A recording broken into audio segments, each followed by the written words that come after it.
Ei pessoal, tudo bem? Eu sou Amanda Taide, mineira na origem, com passagem em São Paulo e candanga de coração. Casada, mãe do Pedroca Pipoca de 3 anos, do Luquinhas Pimpão de 1 ano e tutora do Vira-Lata Farofa. Sou professora doutora da UNB, dos cursos de Direito Empresarial, Concorrência e Comércio Internacional. Apaixonada pela vida acadêmica, eu adoro inventar moda para facilitar a compreensão dos temas jurídicos pelos alunos. Então, esse é o Direito Empresarial Café com Leite, um podcast voltado para os estudantes de graduação e iniciantes no mundo do direito comercial, para que possam aprender ouvindo a bibliografia obrigatória e complementar do nosso curso. Esse é um podcast simples, curto e gostoso, como um café da manhã mais rapidinho durante a semana. Convidarei os próprios autores ou comentaristas dos artigos acadêmicos, capítulos ou trechos de livros essenciais para a compreensão do direito empresarial, para que os alunos da graduação em Direito possam conhecer e se apaixonar pelos principais autores do direito privado no Brasil. Como será um podcast voltado para os alunos da graduação, os episódios serão divulgados durante o semestre letivo da UNB. Durante as férias, faremos uma pausa para preparar o próximo semestre e também os novos episódios. Então, vamos comigo para a próxima xícara de café com leite?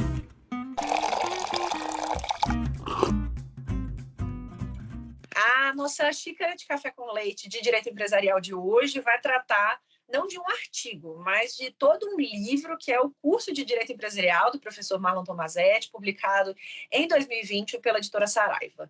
E para isso a gente vai ter a alegria de contar com a participação do próprio professor Marlon Tomazetti. O professor Marlon é professor de Direito Empresarial no CEUB e no IDP, doutor em Direito Comercial e advogado. Eu sou uma admiradora antiga do trabalho do professor Marlon, então é uma imensa alegria você ter aceito o convite para participar do nosso podcast, para apresentar de modo simples, curto e gostoso esse espinhoso tema da classificação das sociedades. Obrigada, professor. Olá a todos, é um prazer poder participar do podcast aqui com a professora Amanda, uma grande honra poder fazer parte dessa ideia. Obrigada, professor, e eu queria entender inicialmente qual que foi de onde surgiu essa sua vontade de escrever um manual, não um manual, mas com várias partes, né, de direito empresarial. Como que, diante, né, de uma multiplicidade de livros que a gente tem de direito empresarial, manuais clássicos que tem, como que você pensou que o seu manual poderia se distinguir e se tornar aí uma das grandes referências para o direito comercial brasileiro? Assim, eu dou aula há muito tempo, né? Eu comecei a dar aula em 1998, então, século passado, literalmente. E preparando aula, eu comecei com uma matéria exclusivamente de sociedades. A matéria não envolvia teoria geral, envolvia só direito societário. E depois de algum tempo dando aula com os manuais tradicionais, aconteceu a mudança do próprio Código Civil. E aí me deu um desespero no ano de 2002, que foi o ano que o Código Civil ainda estava em vacatio legis, de como lidar com essa matéria para os alunos. Eu falei, eu não tenho coragem de dar aula para os alunos que estão no meio do curso com base em legislação que vai estar revogada daqui a um ano.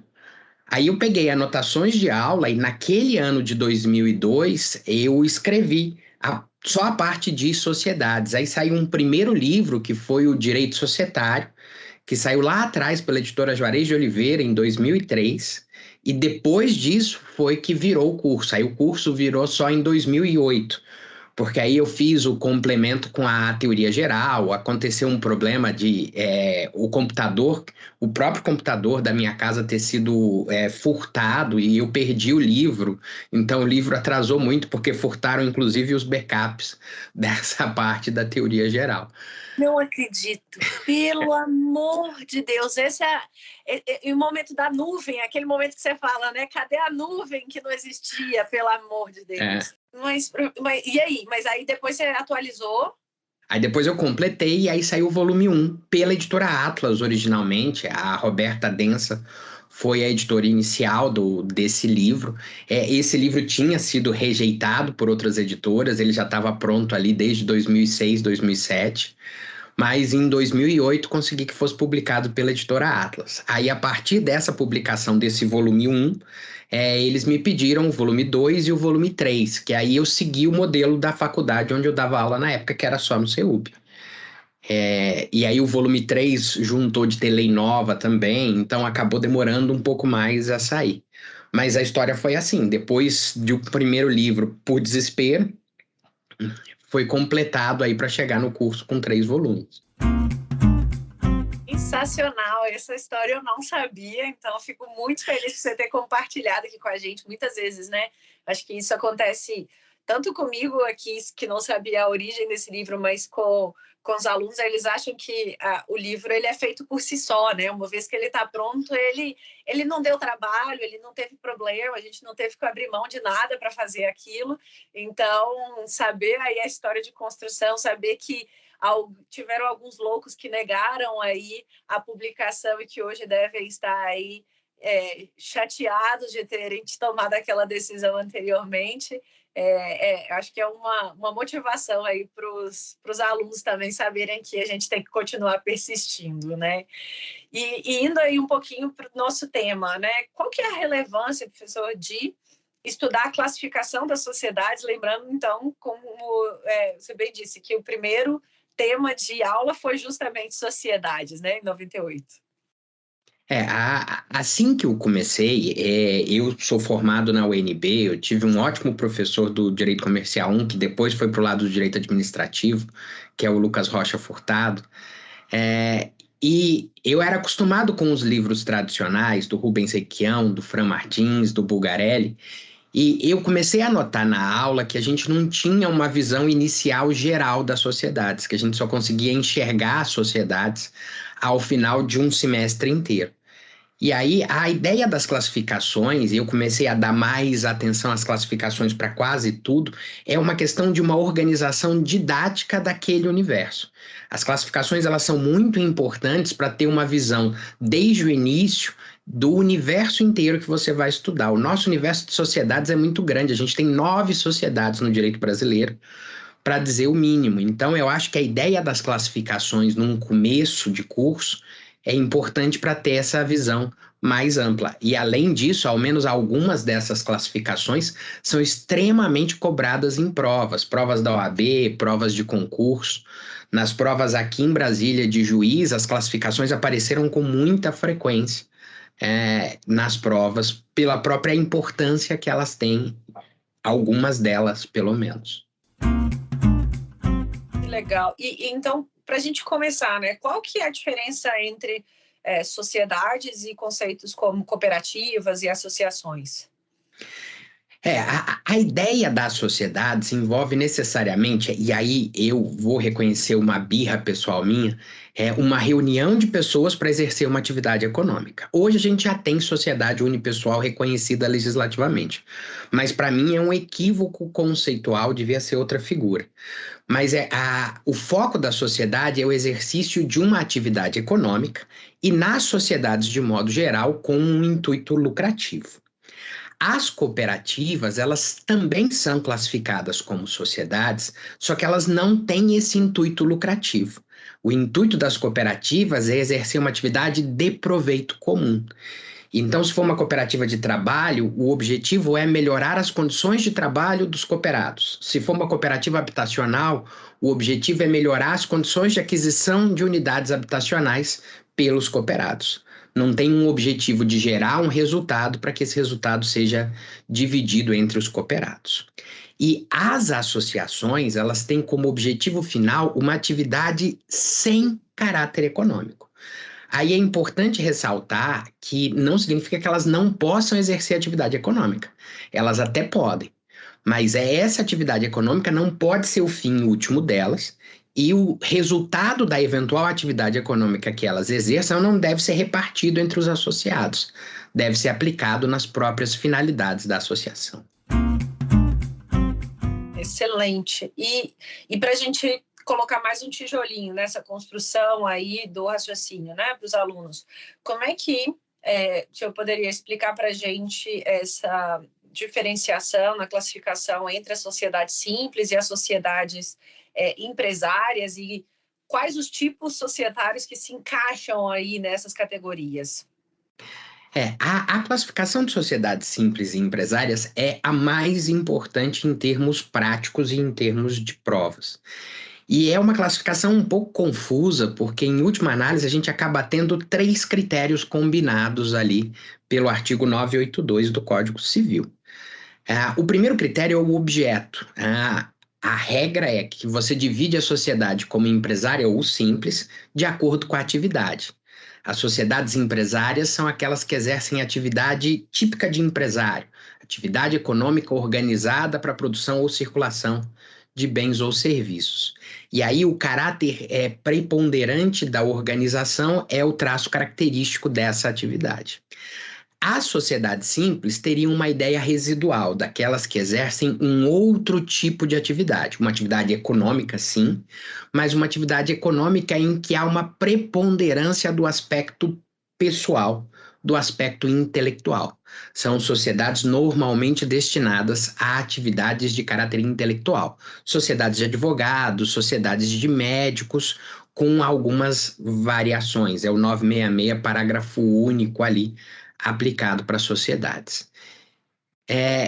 O critério a princípio é esse, mas o próprio artigo 982 ele faz um complemento.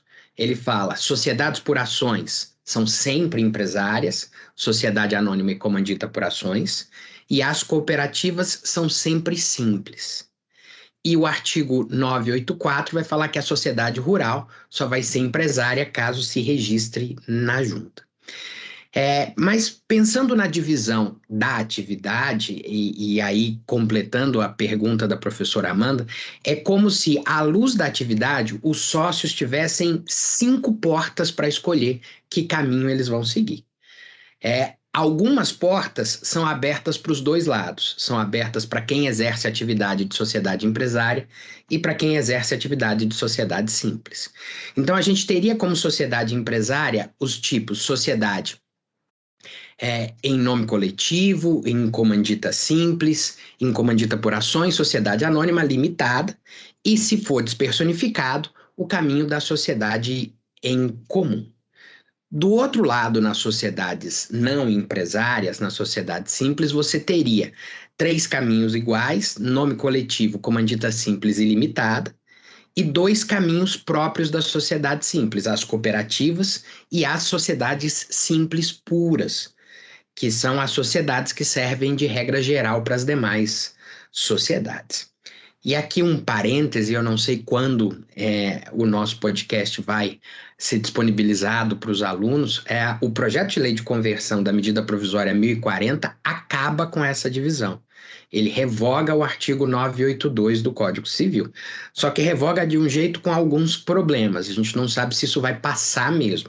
É um projeto de lei de conversão que está no Senado nesse momento. A gente conversa sobre isso daqui a pouquinho. Sei que foi um artigo que você escreveu junto com o Henrique Araque também, que foi publicado aí no Jota recentemente. Divulgo também para os alunos, para eles estarem por dentro dessa discussão.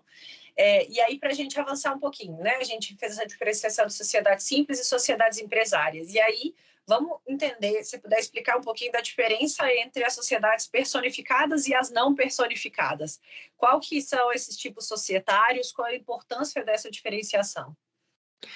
Deixa eu só voltar um pouquinho até por conta disso. A distinção entre sociedades simples e empresárias ela é muito importante para 2 aspectos: registro. Sociedade simples se registra em regra em cartório, sociedade empresária na junta, e o sistema de tratamento da insolvência. Os institutos da falência, da recuperação judicial e da extrajudicial se aplicam às sociedades empresárias e, por uma previsão específica, às cooperativas médicas. E o sistema de insolvência civil para as sociedades simples. Nas sociedades personificadas e despersonificadas, essa é a classificação mais simples que a gente tem, mas é a classificação de organização do Código Civil. O Código Civil dividiu as sociedades nesses 2 grupos. As sociedades personificadas são aquelas que têm um ato constitutivo devidamente registrado no órgão competente e são reconhecidas por lei como sujeitos autônomos de direitos e obrigações. O artigo 49A do Código Civil, que foi introduzido pela Lei da Liberdade Econômica, mostra muito bem qual é o grande reflexo de ser uma sociedade personificada. Tem um patrimônio separado, tem uma existência separada, e com isso tem uma série de consequências ali. Ela passa a ter um nome protegido, o nome empresarial ele só é protegido a partir do devido registro da aquisição da personalidade jurídica, passa a ter um domicílio próprio, que não se confunde com o domicílio dos seus sócios, passa a ter uma nacionalidade, que é importante na aplicação de tratados e até para eventual desempate em licitação, e passa a ter especialmente essa questão do patrimônio separado. Uma coisa é o patrimônio da sociedade, outra coisa é o patrimônio dos sócios. As sociedades despersonificadas são duas no nosso direito. A sociedade em comum, que se caracteriza por não ser registrada ou por não ter um registro válido naquele momento, e a sociedade em conta de participação, que até é registrada, mas mesmo assim a lei optou por não lhe dar personalidade jurídica. Essas duas sociedades, elas não vão ter patrimônio próprio, não vão ter nome protegido, não vão ter nacionalidade, não vão ter domicílio separado. Elas não têm nenhum desses atributos. A sociedade em conta de participação tem um uso muito importante sob a ótica de investimentos, e a sociedade em comum é uma sociedade muito de fato, é uma sociedade de operações bem informais que a gente tem no dia a dia.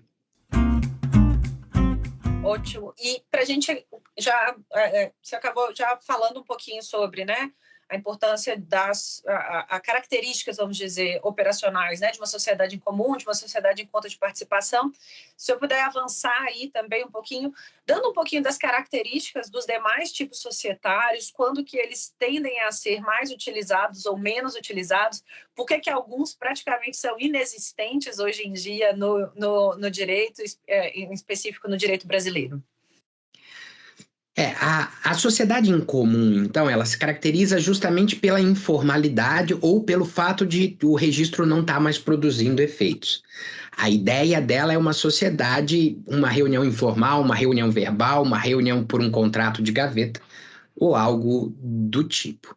A sociedade em conta de participação, ela se caracteriza por uma divisão de papéis. Você tem necessariamente dois tipos de sócios, um sócio oculto e um sócio ostensivo. O sócio ostensivo é quem aparece, é quem exerce atividade em seu próprio nome e, por isso, coloca o seu patrimônio em risco no exercício da atividade. E o sócio oculto ou participante é um investidor que não quer colocar o seu patrimônio em risco.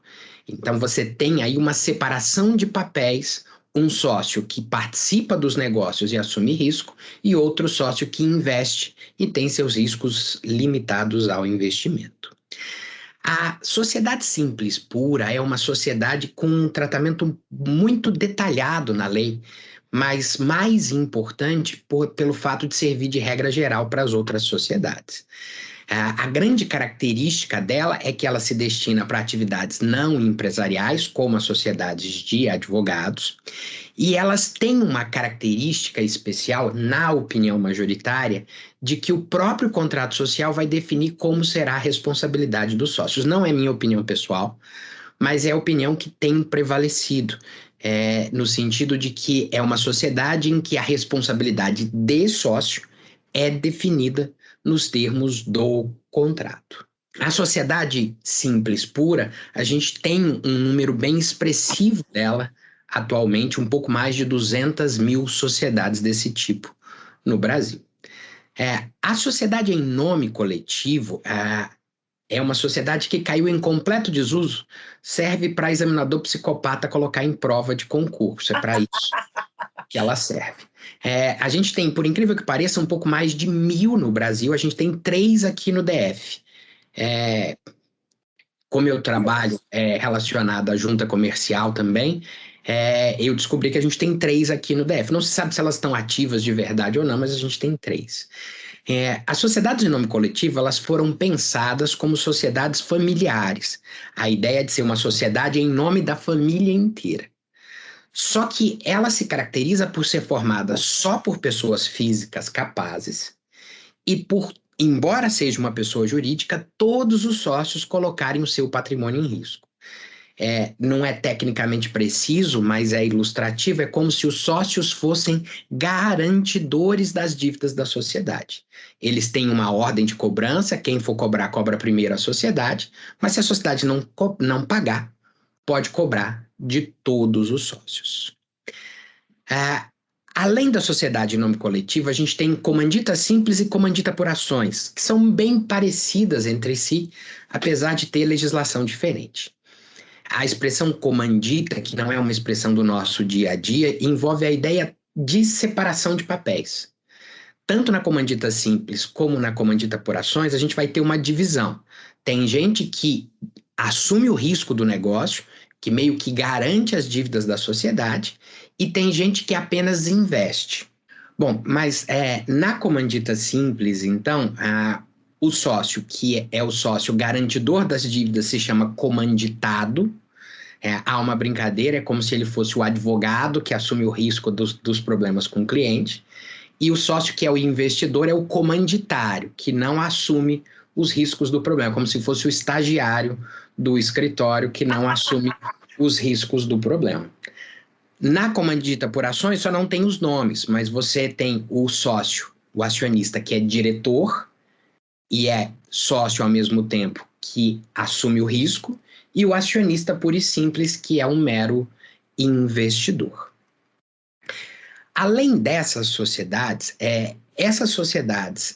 em comandita simples e em comandita por ações, a gente tem menos de 100 de cada uma no Brasil, e aqui no Distrito Federal, por exemplo, a gente não tem nenhuma registrada.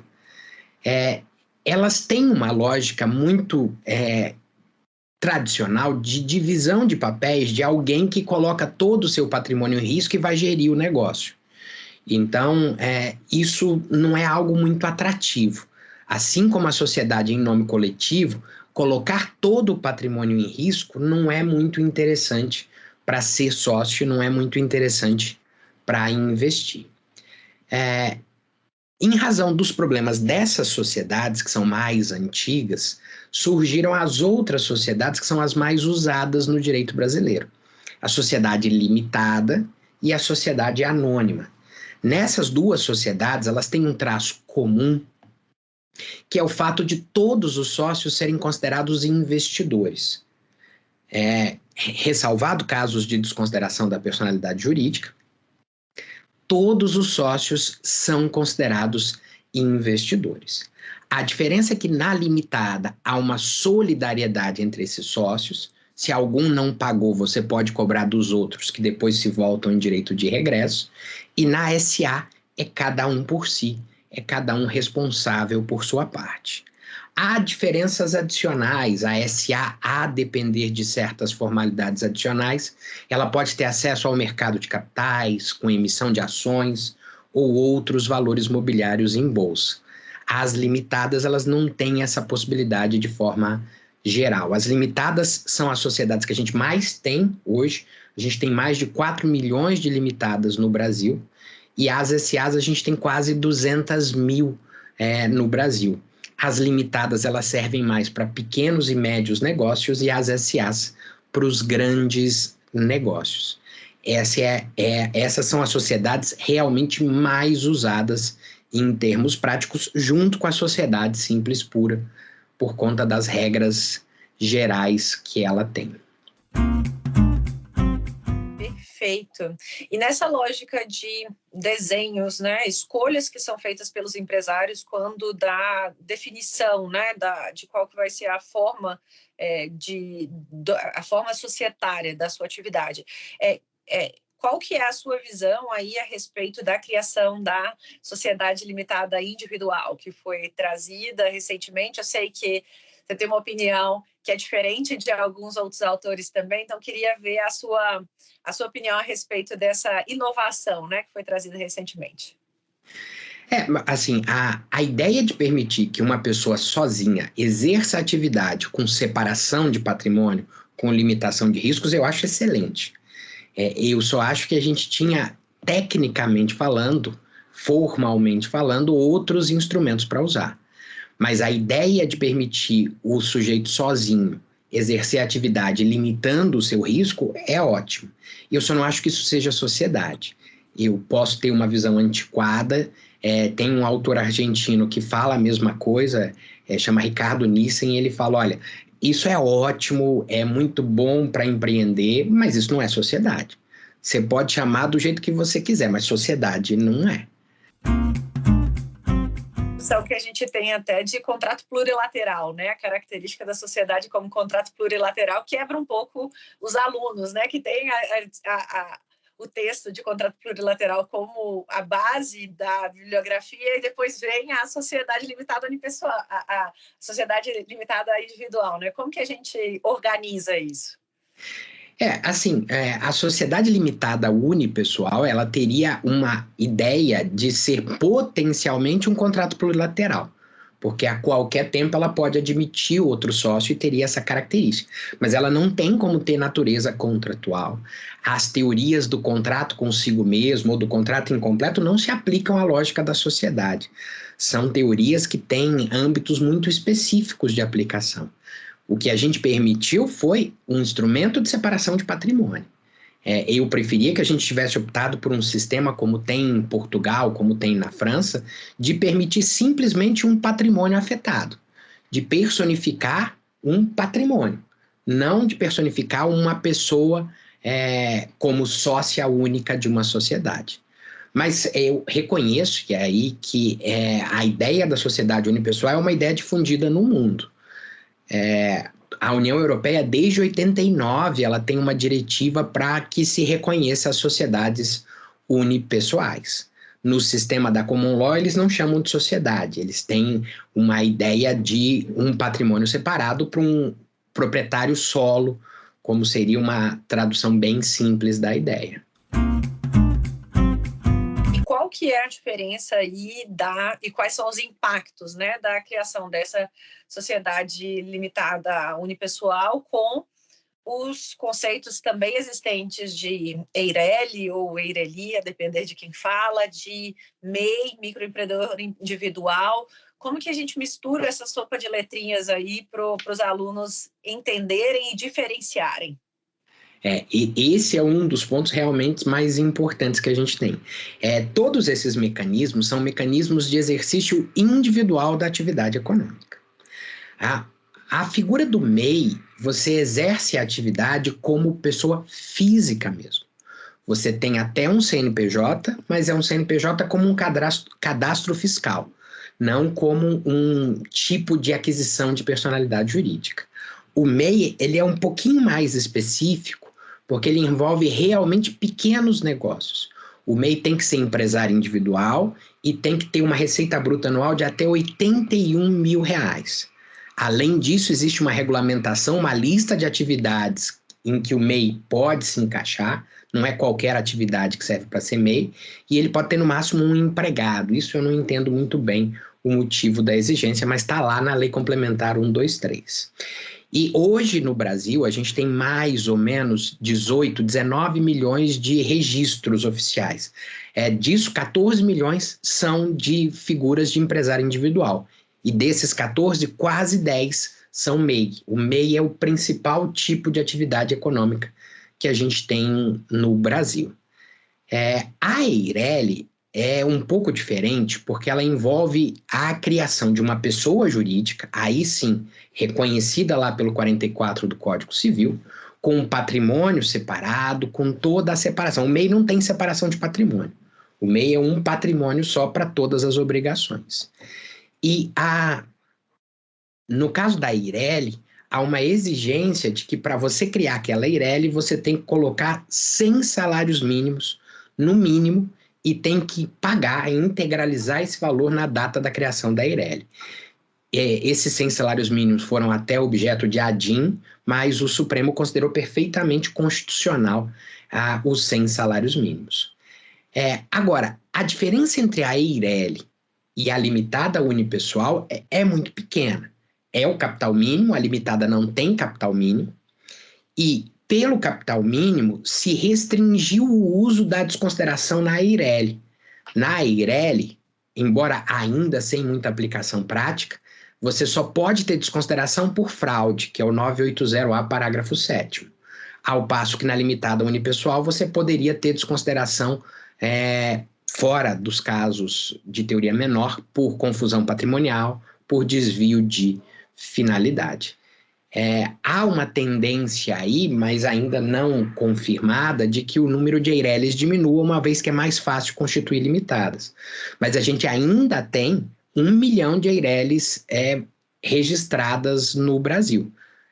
Aqui no DF especificamente, você ainda tem um pouquinho mais do que a média do Brasil de EIRELIs em relação ao total.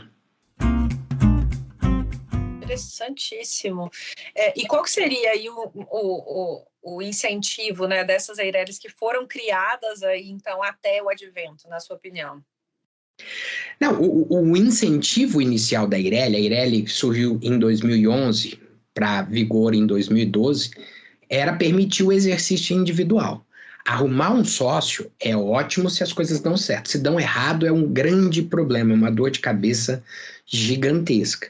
Então, permitir o exercício individual com limitação de risco, com separação de um pedaço de patrimônio, é uma excelente ideia. A EIRELI surgiu para isso. Os 100 salários mínimos foram um pedido aí para que tenha uma garantia de um patrimônio efetivamente vinculado àquele negócio. Mas, com a limitada unipessoal, agora você tem 2 alternativas, sendo que uma é muito mais barata do que a outra. Então, não faz mais tanto sentido assim. Legal. E agora com a criação da chamada Sociedade Anônima Simplificada, né, que foi trazida aí pelo novo Marco Legal das Startups. O que é esse bicho novo? O que tem de diferente? A sociedade anônima simplificada, ela é uma ideia bem interessante, porque a sociedade anônima, ela é tradicionalmente mais cara do que as limitadas de outras sociedades. Mais cara no sentido de gestão do dia a dia, de contabilidade, de publicações, de registros. Com a sociedade anônima simplificada, o universo das sociedades anônimas também é bem grande. Você tem sociedades gigantescas e sociedades nem tão grandes assim. Se tenta viabilizar para algumas sociedades anônimas mecanismos próprios das SAs sem um custo tão alto. Se diminui o custo das publicações, se diminui o custo da contabilidade e, a depender de regulamentação, se facilita até o acesso ao mercado de capitais. Vai ser mais fácil acessar. A definição de sociedade anônima simplificada ficou, eu achei amplo, mas obviamente é meu espírito de pobre aqui, porque é receita bruta de até 500 milhões para encaixar, mas dentro do universo das SAs de grande porte, isso realmente é um valor bem pequeno a ser considerado. E a última pergunta aí do nosso tema seria essa mudança que você comentou recentemente sobre da MP, né, do ambiente de negócios e a mudança na sociedade simples. O que é isso? O que é essa mudança? Qual é esse projeto de lei? Se você puder passar um pouquinho para a gente, o que pode acontecer? A medida provisória 1040, ela veio com poucas mudanças no Código Civil. Ela, na verdade, trouxe mudanças na questão do registro e na questão das sociedades anônimas, quando veio. Mas quando ela foi aprovada na Câmara dos Deputados, foram aprovadas várias emendas que impactavam especialmente o Código Civil. E uma dessas mudanças que foi aprovada na Câmara foi revogar o artigo 982 do Código Civil. Você simplesmente acaba com a ideia de divisão de sociedades simples e empresárias. Todas as sociedades agora seriam empresárias. Essa é uma ideia que tem fundamento num autor italiano que tem muito reflexo aqui no Brasil, chamado Vincenzo Buonocore, que ele sustenta isso há algum tempo na própria Itália, que também tem a mesma distinção que a gente tem aqui. E aí, todo o capítulo da sociedade simples hoje, do 997 ao 1038, teriam 2 revogações ali, ele se tornaria um capítulo simplesmente de normas gerais para sociedades, não seria mais uma sociedade específica. Só que o projeto de lei de conversão ele tem alguns problemas. ele se preocupou nisso.